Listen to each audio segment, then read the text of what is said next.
Assalamualaikum dan salam Sarawakku sayang. Buletin UKAS edisi malam 9 Januari 2021 bersama saya, Vivi Emir Zaika. Berita malam dimulakan dengan perkembangan harian COVID-19. Sarawak hari ini merekodkan sebanyak 55 kes positif COVID-19 baharu dengan daerah Sibu mencatat kes terbesar sebanyak 37 kes, disusuli Kuching dengan 15 kes, Miri 2 dan Bintulu 1. Menurut kenyataan media Jawatan Kuasa Pengurusan Bencana Negeri JPBN Sarawak, jumlah keseluruhan kes di negeri ini meningkat kepada 1,251 kes. Tambah kenyataan tersebut, daerah Sibu kini telah bertukar dari status kuning kepada jingga dengan sejumlah 39 kes jangkitan tempatan dilaporkan dalam tempoh 14 hari yang lepas. Jabatan Kesihatan Negeri Sarawak turut mengisytiharkan satu lagi kluster baharu iaitu kluster Pasai yang melibatkan daerah Sibu dan daerah Muka. Sementara itu, semua penerbangan ke Sibu dihentikan buat sementara waktu bagi mengurangkan kesesakan di pusat kuarantin di daerah itu. Perkara itu dimaklumkan oleh Menteri Muda Kesihatan Awam Dr. Anwar Rapai dalam sidang media menerusi aplikasi Zoom Meeting hari ini. Menurut beliau lagi, Jawatan Kuasa Pengurusan Bencana bahagian Sibu turut memutuskan larangan kuarantin di rumah. So if there is not enough rooms, we will stop all the flights having at the moment for home quarantine, no more home quarantine. Okay?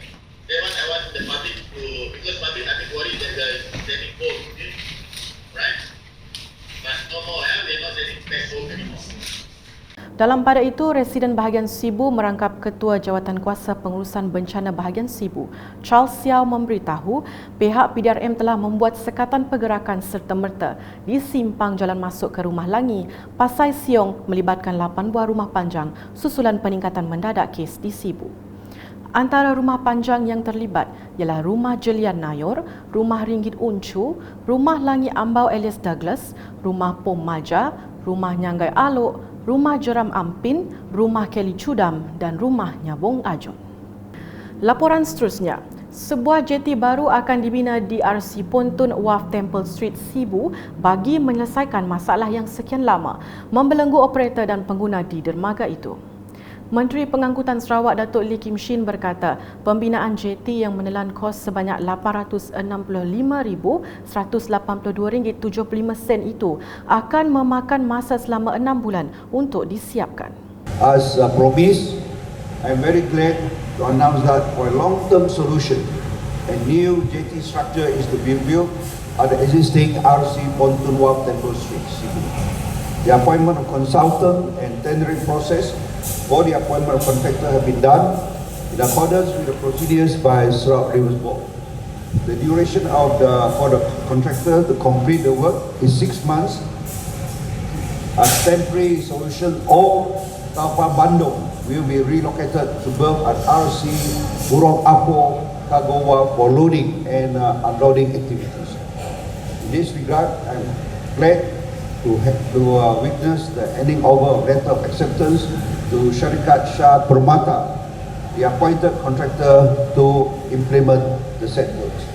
Berucap semasa penyerahan letter of acceptance kepada kontraktor dilantik pada Jumaat, Datuk Lee berharap pembinaan jeti itu dapat disiapkan mengikut jadual ditetapkan. Beliau juga menyeru para pengguna terutama operator kapal untuk bersabar dan memberi kerjasama sehingga jeti baru itu siap dibina. In this connection, I would like to urge the appointed contractor to perform the work in accordance with the contract and specifications and complete the work as scheduled so that the facility can be delivered and utilized as scheduled. I'm also hoping that all the users, particularly the operators of kapal Bandung, will be patient with the situation and give the cooperation while waiting for a new facility to be completed for their convenience. Selanjutnya di Daro, Medan Selera Daro yang akan mula beroperasi pada Mac ini bakal menjadi satu lagi mercu tanda ikonik di daerah itu yang berpotensi menarik kedatangan pelancong. Menurut Ahli Dewan Undangan Negeri Adun Daro, Safi Ahmad, prasarana baru itu yang dibina dengan kos sebanyak RM4 juta itu akan dilengkapi dengan astaka untuk menganjur pelbagai acara rasmi serta majlis keramaian.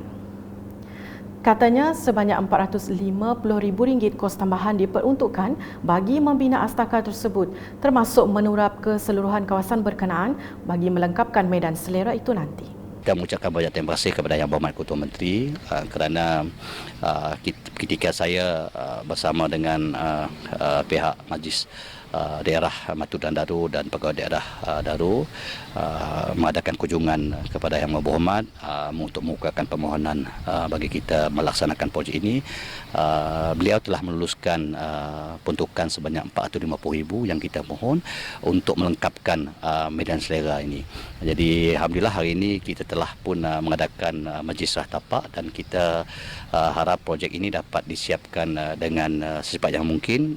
Target kita tadi kalau boleh projek ini siapnya selewat-lewatnya pada bulan Mac, walaupun tempoh kontraknya adalah 5 bulan. Ketika ditemu ramah semasa majlis serah tapak projek bina baru Astaka Medan Selera Daru pada Jumaat, Safi'i mempelawar peniaga-peniaga di kawasan itu yang berminat untuk berniaga di medan selera itu agar menghantar permohonan mereka kepada Majlis Daerah Matu Daru dengan tarikh tutup permohonan pada 31 Januari ini. Sekiranya permohonan melebihi bilangan lot yang ada, sudah pasti mereka akan mengadakan temu duga untuk memastikan bahawa peniaga yang benar-benar yang ingin mengusahakan perniagaan mereka di Medan Selera ini akan ditawarkan, kerana kita mahu pusat Medan Selera ini sebagai satu pusat perniagaan yang benar-benar boleh menjadi satu tarikan baru kepada penduduk-penduduk bukan saja di daerah Daru dan Batu, tetapi juga penduduk daripada luar daerah kita untuk datang berkunjung ke daerah Daru ini untuk menikmati juadah-juadah ataupun jualan-jualan makanan, minuman yang barangkali cuma didapati di daerah kita ini.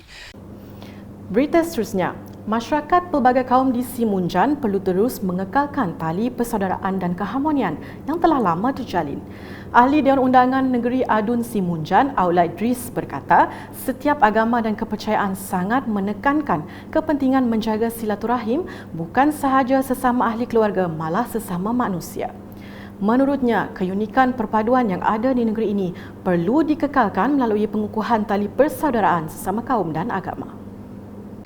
Inilah boleh dikatakan orang Sarawak memangnya seperti ini.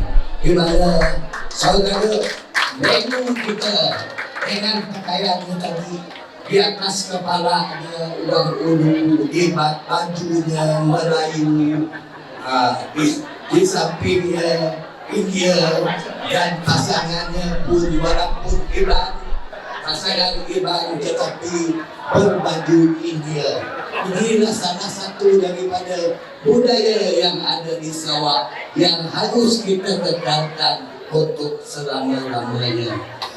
Berucap dalam majlis sambutan Tahun Baru 2021 di Rumah Panjang Kampung Sungai Buloh, Sadung Jaya pada malam Jumaat, beliau menambah penduduk di Rumah Panjang perlu terus mengekalkan amalan norma baharu bagi memutuskan penularan wabak COVID-19 dalam sesebuah komuniti. Sekian edisi malam bersama saya, BBM Mirzaika dan kru penerbitan. Berita lebih lanjut boleh didapati di semua platform media sosial UKAS termasuk portal ukas.sarawak.gov.my dan pastikan anda subscribe UKAS Channel di YouTube. Salam UKAS.